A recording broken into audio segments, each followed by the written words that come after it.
아, 부동산 너무 어려워. 그래서 집은 사야 하는 거야, 말아야 하는 거야. 크크크크.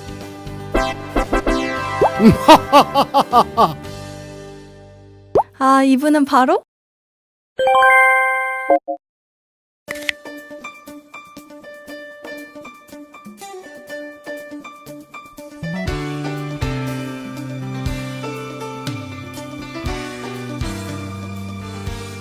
여러분 안녕하세요. 부동산학과 강남훈 교수입니다.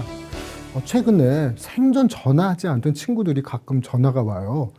그래서 전화 내용을 이렇게 보면 내가 아파트를 하나 가지고 있는데 이거 팔아야 돼 말아야 돼 이런 전화죠. 또 주택에다 투자를 하려고 하는데 어디가 좋아? 라고 하는 투자입니다. 제가 평상시 같으면 대답 잘 안 합니다. 그런데 요즘 최근에 부동산 정책이 변하고 있죠. 그러니까 정부가 그동안 채택했던 부동산 정책 중에서 새로운 패러다임을 구축하려고 노력하고 있는 시점이에요. 그러니까 예를 들면 지금까지 부동산 정책은 주로 수요를 진작하는 그런 정책이었었죠. 그렇죠. 그래서 부동산 경기가 활성화되지 않아서 이런 수요를 진작함으로써 부동산 경기를 활성화하려고 하는 이러한 정책들이 주로였습니다. 예를 들면 LTV, DTI 이래서 자기 소득에 대비해서 그다음에 부동산 주택 가격에 대비해서 대출을 좀 늘려주는 이러한 정책들을 썼었죠. 그런데 최근에 와서는 정부가 정책을 바꿔서 이제는 신도시의 공급을 중단하겠다. 그러니까 다시 말하면 대규모로 주택을 공급하는 것은 이제 하지 않겠다라고 하는 정책의 변화가 생긴 겁니다. 그럼 어떻게 될까요? 새로운 도시, 새로운 주택들이 공급되지 않으면 결국은 기존에 있는 주택을 가지고서 다시 새로 짓거나 또 전체적으로 재개발하는 이런 일들을 하지 않을 수가 없게 되는 것이죠.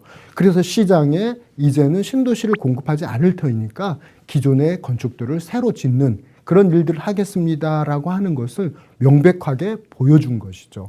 그래서 생각해 보면 결국은 재건축과 재개발이 활성화될 수밖에 없지 않겠습니까?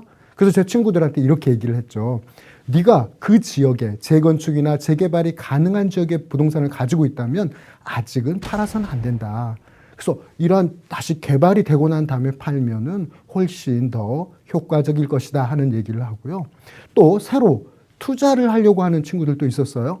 그런 사람들한테는 수도권의 외곽에 투자하는 것보다는 결국은 수도권 도심, 이러면 강남이나 목동이나 상계동이나 일산이나 분당 이렇게 대규모 공동주택들이 많이 있는 곳 중에서 시간이 좀 지난 곳에 투자를 함으로써 재건축이 되고 재개발이 되면 결국은 가격이 상승하는 효과를 가져오지 않겠는가 하는 얘기를 하게 되죠. 그래서 제가 친구들한테 그렇게 얘기해줘서 그 친구들도 대체적으로 다 동의를 하더라고요.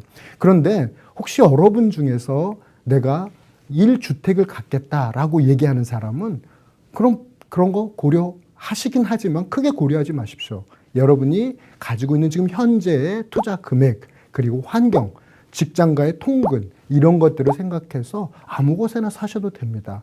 앞으로는 부동산 경기가 결국 대폭 오르거나 대폭 떨어지기보다는 가까운 선에서 서로 오르고 내리고 하는 과정을 거쳐서 좋은 부동산은 더 많이 오르게 되고 또 좀 좋지 않은 부동산은 좀 지금보다 조금 더 떨어지는 이러한 것들이 되겠죠. 결국 정부가 부동산 시장을 안정화시킴으로써 경제를 발전시키겠다고 하는 목표에 부동산 정책의 변화, 공급의 중단 상당히 의미 있는 일이고 우리 일반 또 관심 있는 여러분들에게는 상당히 도움이 되는 정책이다 이렇게 볼 수 있겠죠.